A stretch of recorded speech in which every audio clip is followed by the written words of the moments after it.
Okay, folks, gather around. I want to introduce you to Mr. Phil Cook, who is going to tell us about an exciting little project that he does for the web and something special he's done just for Alpha 2012. Welcome, Phil Cook, please. You might want to hold it and get better sound. Hold it. Yeah. I imagine you're wondering, why is this guy on the stage? Funny in that I was at August Party in 1976 and I met Mr. Tate, and we were both younger men. And I remember that convention vividly, and I do remember there was some, it was a little slightly uncomfortable, but you charmed them when you were there. And I remember you brought a reel under your arm. You brought the Metamorph. I don't know if you remember that. You brought that and you screened it for everybody live at that convention. And it was just amazing. You know why I brought it? When I was asked to come over and do that, ITC and ITV decided to sanction it rather than just let me go over there unannounced, and they paid for my trip over, and they put me up in the Drake Hotel in New York, and they did this big publicity gimmick where they had all these. I mean, it was like being a Beatles for 24 hours. They had 15 people come and have breakfast with me in the morning and interview me about what I was doing in the series and why I've been invited to this convention. And I hardly knew how to handle any of this stuff, because I was the boy from the bush, and suddenly all this great, the only thing I knew about the bright lights was what had happened during the making of Space 1999. To suddenly be in the middle of New York with all this going on was staggering. And Abe Mandel, who was the head of ITC, came to me and said, Nick, he said, when you're there, he said, I think it would be a great idea if you let them see the show. So here's an episode of Metamorph, so you take it with you and play it for them. And he put it under my arm and said, yeah. It was exciting. It was a little shocking because I loved the first season, and to see the and see all those profound changes were like, wow. I mean, you're kind of excited, but you're also like, wow, it's so profoundly different. But to see it projected on film, I don't know if anybody ever seen. I mean, the show looks beautiful on HD, if anybody's seen the HD. But to see it projected was gorgeous. But anyway, that was a pretty profound experience for me. Some people have mentioned how over the years, Space 1999 inspired people to get into science. Well, it did the opposite for me. It inspired me to get into film production, which is what I've done. And over the years, I've produced a couple of feature films, sci-fi oriented, one of them which was on the Sci-Fi Channel many years ago. And when I went, I actually visited Jerry Anderson in 1988 at, I think it was Bray Studio. I think he wasn't at Pinewood, it was another one, I don't even remember, maybe it was Shepperton Studios. And I showed him clips from this, and he was just so flattered. It's like, oh my God, Americans remember my show, and there was a huge amount of influence. The long and the short is being in the film business is a brutal business. And I've made a couple of independent science fiction films. And over the years, it gets more difficult to get financing and such. And I've kind of turned my back on the independent film thing, and I decided I was going to get into producing a web series. And I produced some independent animations, because I'd come from old school film, where you actually had models and you would shoot things.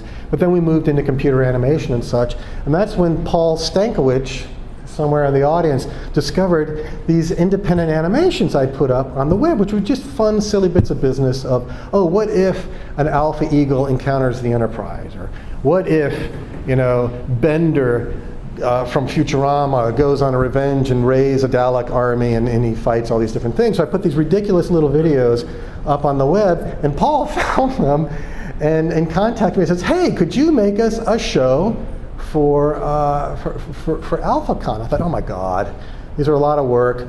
And I'm in the middle of trying to produce this web series called Malice, which is about this young teen girl who has a very active imagination. I'm going, I don't have time to make this thing for Space 1999, even though I love the show. And I thought, well, wait a minute. What if we make a fantasy episode where Alice, and this is this young actress, come on up stage, Brittany, who's the lead of our web series. This is Brittany Martz. Well, what if I create this fantasy sequence, much like they did when Star Trek The Next Generation visited old Star Trek? Well, we created a special episode of Space 1999, and please come on up, my Mark Hyde, who's an actor.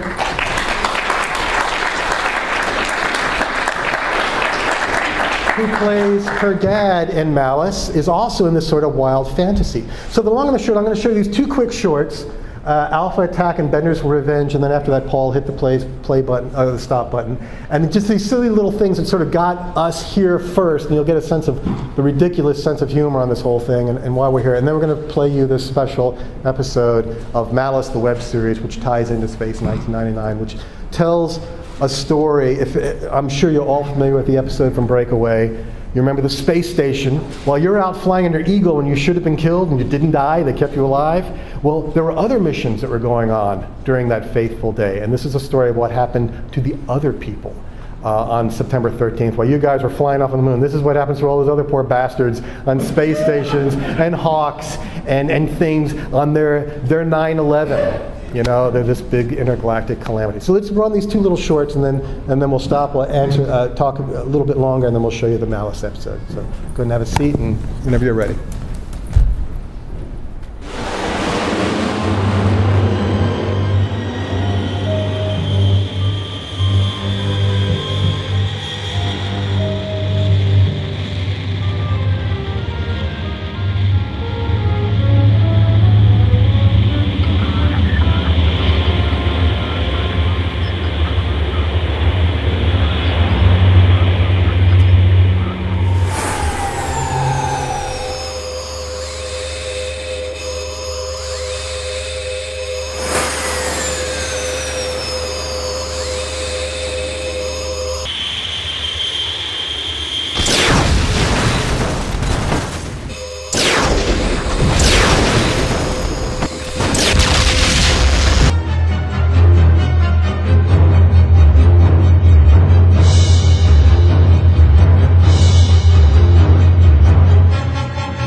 Got him.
robots are slaves for humanity. So we're taking over Earth.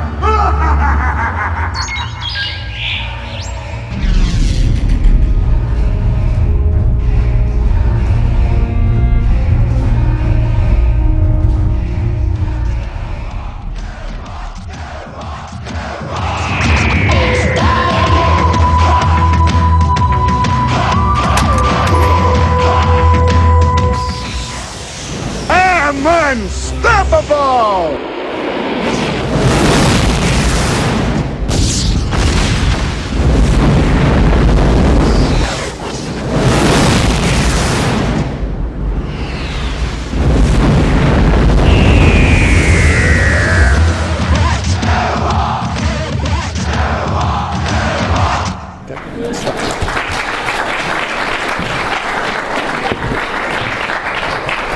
So basically, these were shameless little promotions for these little independent films that I had done, and YouTube was the new means of telling stories.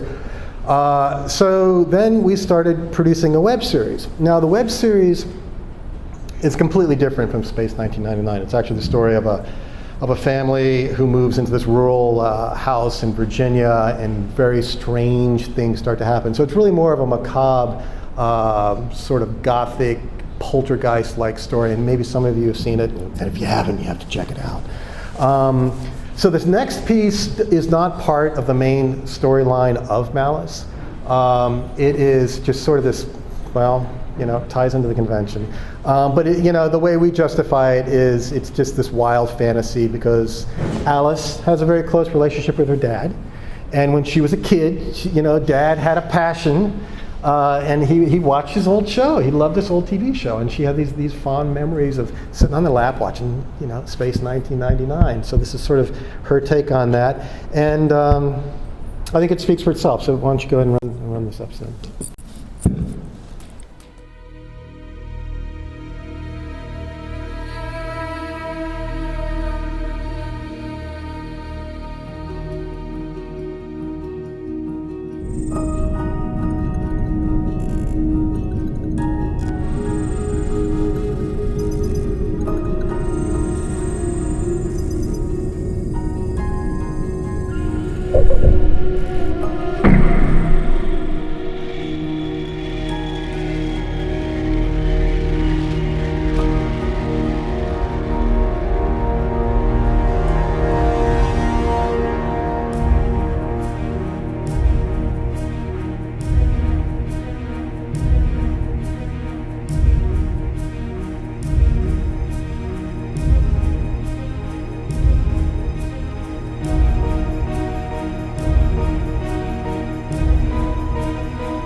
System 31 check.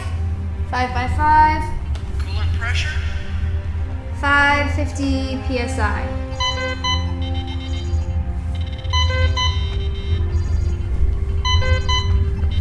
I'm monitoring a lot of activity on the lunar surface.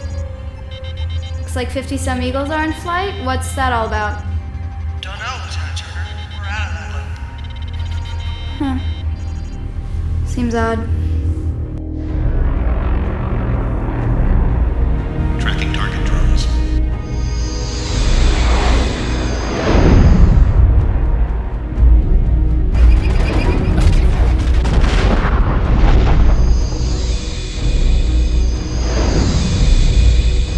I've got the left one. I've got the right.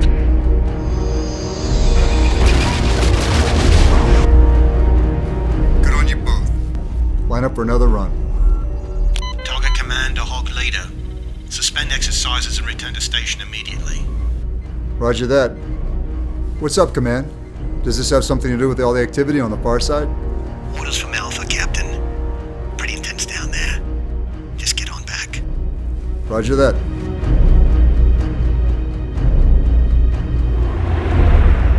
Whoa!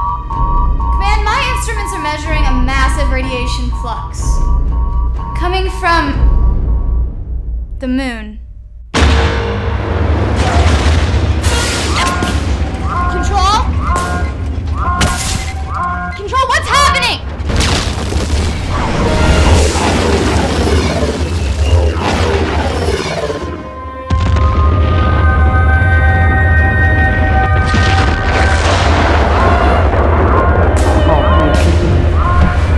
Hull breach imminent.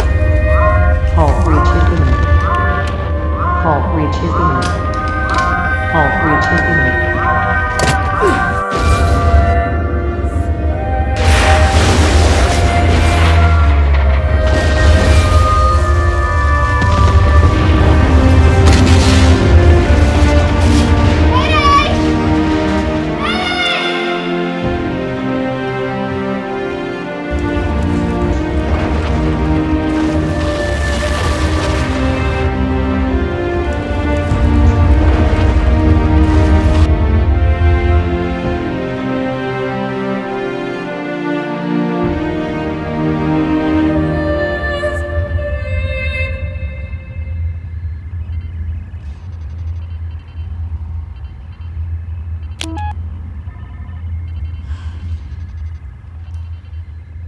Computer, scan all frequencies, see if anyone's out there.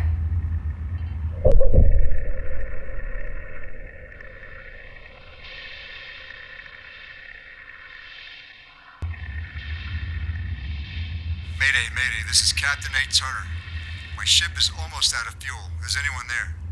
Oh my God, Dad. Daddy, it's Alice.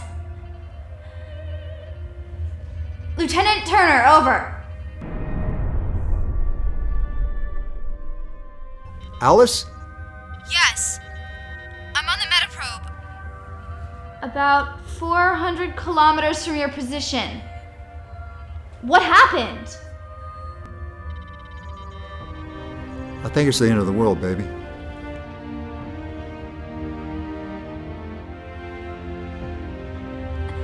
How much air do you have? We need to get you on board. I see you now.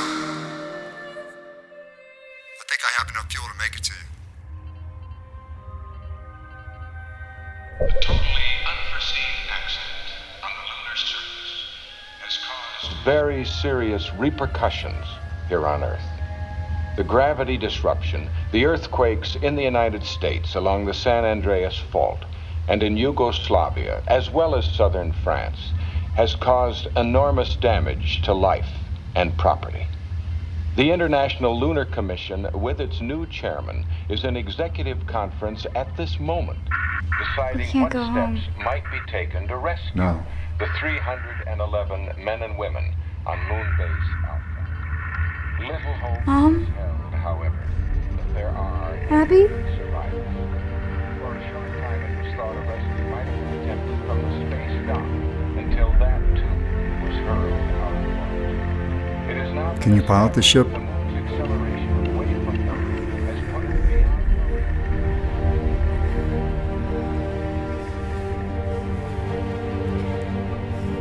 beyond. Okay then.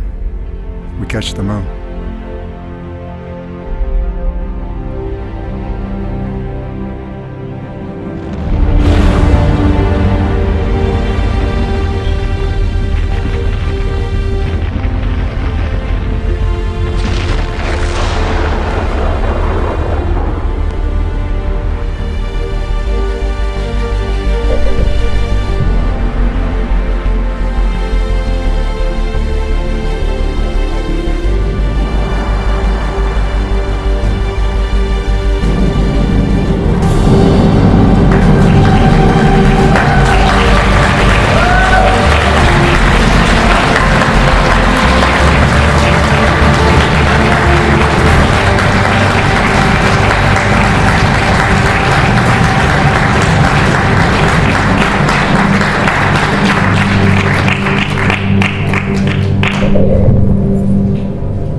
So there you go.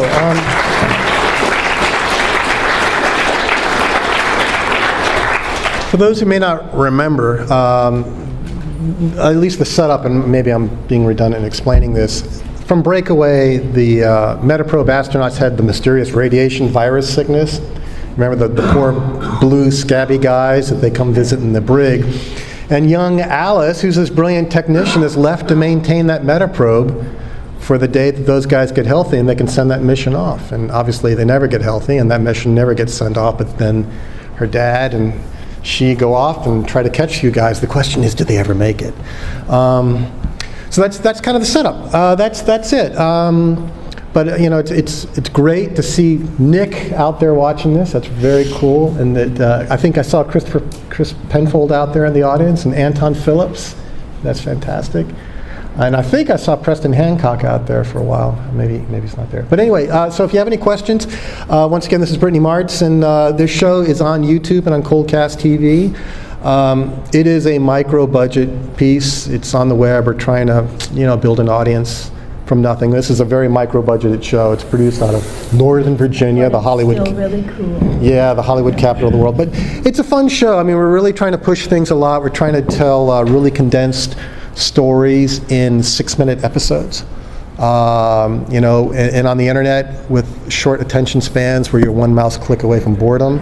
We try to give people no reason to click off. So it's really concise, tight storytelling. It's a very different way of trying to do the same thing in 42 minutes, but do it in 6 minutes, and still develop character and still develop a hook. And that's it. So if anybody has any questions. I'm very, very impressed with what you've done. That was so high tech, and it was special effects was as good as anything that came out of Space 1999. Different technology, of course, but I just don't know how you did that on such a small budget. Staggering. Well, it's hard, and what really goes on to this show, and you can see it in this. There's so many hundreds of hours in this show, but it's done from love, because as we said before, we're just stupid artists. This is not a business; it's an absurd hobby. I would love it to be a business. I'd love for it to pay, Brittany's in school and Mark's out here in LA. And as I say, our production is 2 sticks and a Band-Aid. But, we're really trying to push this. And on the web, we have the ability, if we could find 10,000 fans to support this show, we could keep this thing going. And, it's funny because I know intimately a lot of the details about the production of Space 1999. I mean, I read the making of book. I probably know more about it probably than anybody in this room. I've met most of these people. And your problems are the same problems I have. I just have less money. But they're exactly the same problems. It's you never have enough time. You never have enough money. You can make all the excuses in the world. It is what it is. The stories may not exactly be where they want to, and hopefully that magic comes together, when you put the editing and the music, and hopefully you have something that it, and obviously, for that first season of Space 1999, I just got the Blu-ray set, and I haven't seen that show in 25 years, and I sat there and I watched them all, and they were beautiful shows. I mean, there are many of them that were exquisite. There's some of them not so great, but what worked brilliantly. And it's just a gorgeous production, and so I really want to talk to Chris at some point, because you guys had some crazy ideas in that show, and I can't believe anybody gave you the money to do some of those. The existential, spiritual side of the show is just like, they actually let you do that. I mean, because I can't imagine that came from Jerry. That came from you and from Johnny Bryant. They had to have. Outrageous.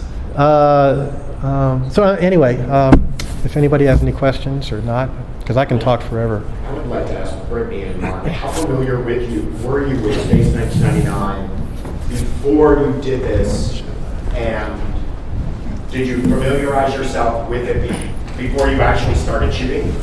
Because I would so watch the show that follows this episode. And I have watched the Malice episodes, and I love that. But where you guys led this, it really, for me, captured the tone of Space 1999 and just the cliffhanger that you guys left it at. So I just wanted to see how much you knew about the show before all this.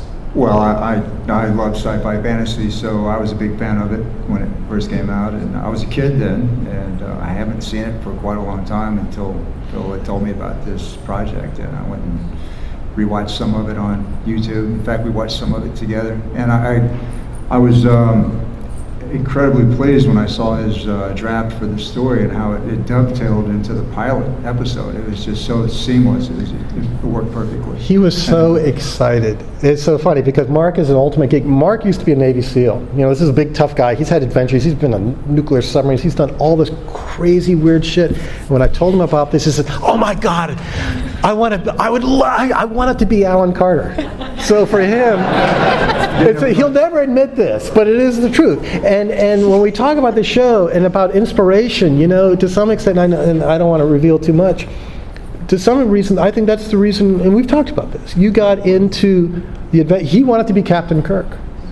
And that, Star Trek was an inspiration, but he didn't become Captain Kirk. He did the next one. Well, how else do you have an adventure in your real life? And he went off and he had this military. The panel earlier, people were talking about how they were influenced by your show and different shows, and going into NASA, and these shows they're very strong influences on people when you're younger.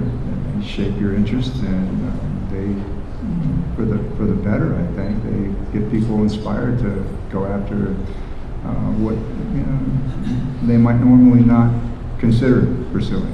So, I grew up wanting a life of adventure, so I joined the Navy. It's the closest thing to it's a career in space. And I was sort of going into NASA and being an astronaut, of course. But yeah, it inspired that desire for adventure and for the foreign worlds and experience. But as I was saying before, though, when I saw these rough drafts of this, it fit right into the pilot, and it kind of made you think of. I never considered what else was going on, during the pilot. But there are, of course, other things going on during the pilot, and this was one of those stories. So, of course, when I read it, I definitely wanted to be on board. Well, if you want an honest answer from me. Yes, please. I was turned off by sci-fi as a child because my dad is a huge Star Trek fan. And when Star Trek was on, that meant ain't nobody was gonna play with me. So it just wasn't cool for the longest time. I'm an only child, so, mom and dad were my friends. Her dad was in the FBI. He's a cool dude. So I didn't know anything about sci-fi really until I got more into acting when I was a little bit older. And then Phil told me, hey, want to do something for AlphaCon? Well, what's that, Phil? Mark and I teased that we had to send her to geek school. Yes, they to did. get her up to speed. It's like the first rule about geek school is, well, we won't talk about it. But Phil showed me some clips, and I was like, okay, so what's it about? And then he actually explained it to me, and I was like, oh, well, that's really cool. Yeah, maybe this sci-fi thing isn't so bad. And Phil understands sort of how my weird brain works, so he explained it to me in his weird way. We work well together. And then I was like, well, that's pretty freaking cool. Yeah, let's make this thing.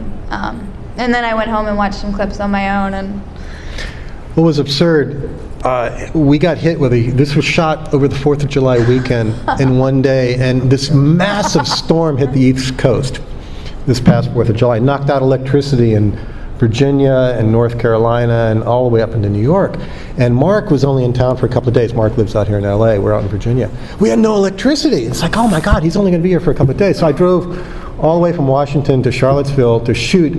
A lot of this is blue screen. I'm thinking, oh God, I needed to get the two of them in the same room at the same time, and I realized there was no way that's going to happen. So I'm going to have to shoot his part separately and her part separately and put them together, which I did not want to do. With a lot of blue screen. So I drove all the way down to Charlottesville and set this up, and he shows me, we can do this in my mom's garage. I'm looking at this garage. It's like 110 degrees in Virginia humidity, and if you've ever been in that experience, it's beyond description.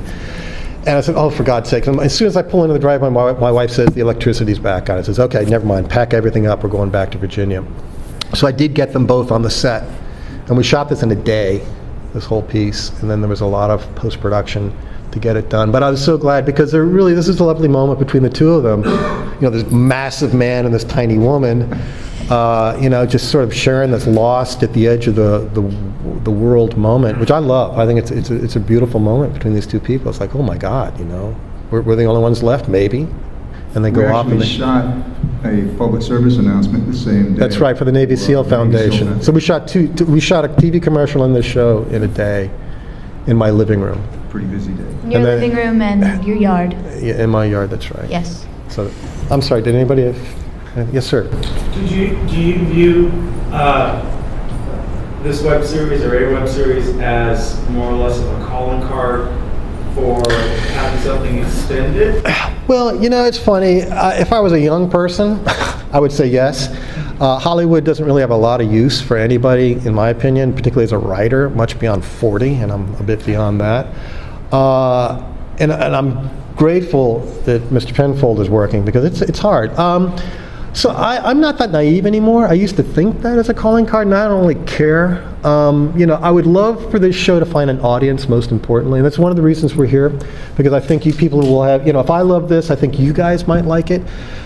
Mind you, Malice, the web series, is nothing like this, but it is about story, it is about character.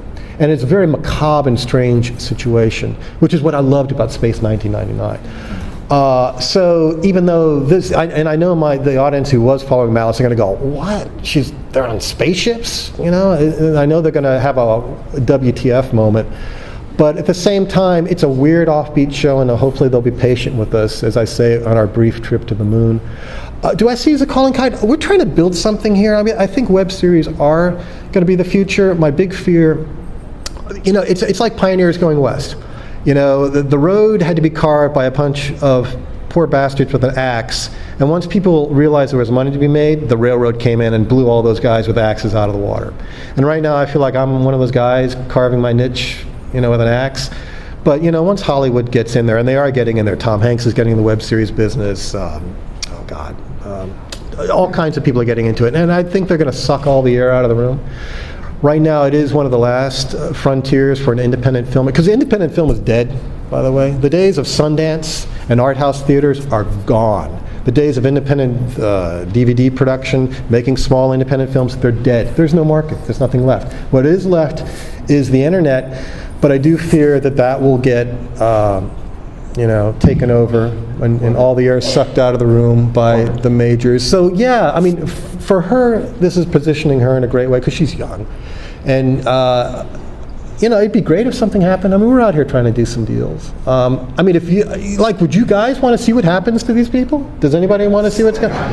I got to tell you, we have all kinds of crazy ideas. I mean, I don't own this story, so we're actually taking a bit of a risk. We just sort of flew by the seat of our pants.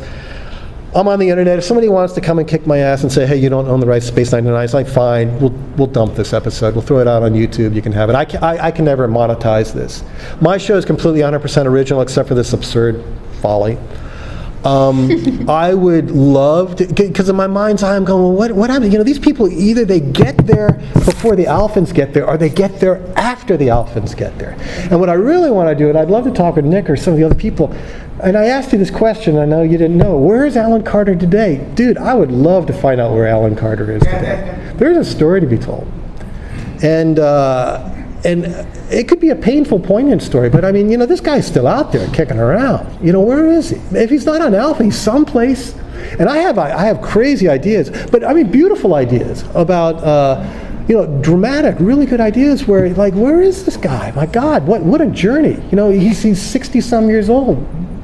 What shit did he have to go through, and how did he end up getting there? That could be a really beautiful story. What if they came across Alan Carter? But at the same time, it's loaded for me because I can't raise money for it. I don't own it. I'm not going to go through the hassle of talking to all those people. There's a gentleman here who's trying to make Space 2099, and from what I understand, it's not going to involve Alpha. I don't know this. It's not going to involve the moon, which I have to ask the question, why would you make 2099 if it doesn't involve Alpha and the moon? Why don't you go make another sci-fi show? I don't know that that's the case, so I'm maybe speaking out of hand. But if anybody could support a fan film, and that's what it would have to be, but it can't be a business, and I have to be kind of, like I said, this is a bit of a risk for us to make this show because I don't own the rights. And we did use that lovely clip from, his name escapes me right now, the newscaster. It's great. It's a great piece. But beyond that, we tried to keep the show original, but it's based on Jerry's stuff, Jerry and Sylvia's stuff. So, yes. So I've seen Malice. I watched the 6 episodes the other day at work, Thank you. It was wonderful. And, Thank you. So Brittany, I just wanted to ask you what's gone into your performance and how you characterize Alice and inspiration, or anything that sort of comes together. Well, if you've seen the show, you know that Alice is kind of moody, kind of hating the world, kind of emo. She's kind of got this weird, like, seeing into the future, seeing into the past thing. I am nothing like her. I get along very well with my family, and I'm chipper, and I love pink and glitter and all that fun stuff. So when I read the script for a second, I thought, why did this man cast me? Oh yeah, I have to act. So I kind of tried to do, well, what would Brittany do? Let's take the opposite of that, and that's Alice. Alice is incredibly brave, and just the things she does, I would be crying in a corner. And so I just tried to pull on, I think to some extent, Phil wrote a character that is sort of who every teenage girl wants to be.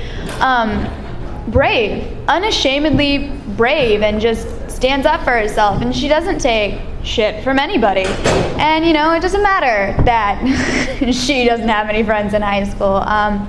She's a badass and she's kind of an unsung hero, but at the end of the day, you know, she almost lays down her life for everyone she cares about, and it's cool to try to channel that and be that. I don't know if a lot of us could really do that in real life, so it's kind of fun to put yourself in those shoes.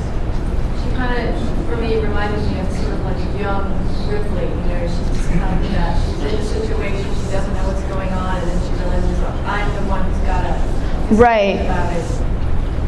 But I also think the relationship with her dad is so important to the series, and I really appreciate that you haven't just made it a horror series or, you know, a genre piece that doesn't include that sort of commitment between these two characters. And I think it Right. really makes it deepens the whole thing. So kudos to all you guys. Thank you. Oh, all right, we're done. I want to say thank you to you guys so much for this, because we on the con committee saw this, I think, 3 weeks ago for the first time, and we all just went, ha ha ha, and you know, Brittany and Phil graciously came out here to be with us to share in the moment of sharing this, and Mark came all the way from Burbank. And but thank you. Watch Malice. There will be encores of this in the video room if you want to see this episode of Malice again, but please watch Malice. It's really amazing. And we're going to be around, so feel free to come up if you have any questions. And we would love to talk with you about the show. And it's on but the new episode, the first 6 are on YouTube and Coldcast TV. We have an exclusive arrangement with Coldcast.tv for the new series, which is going to start after this one. Just went up on September 13th. Imagine.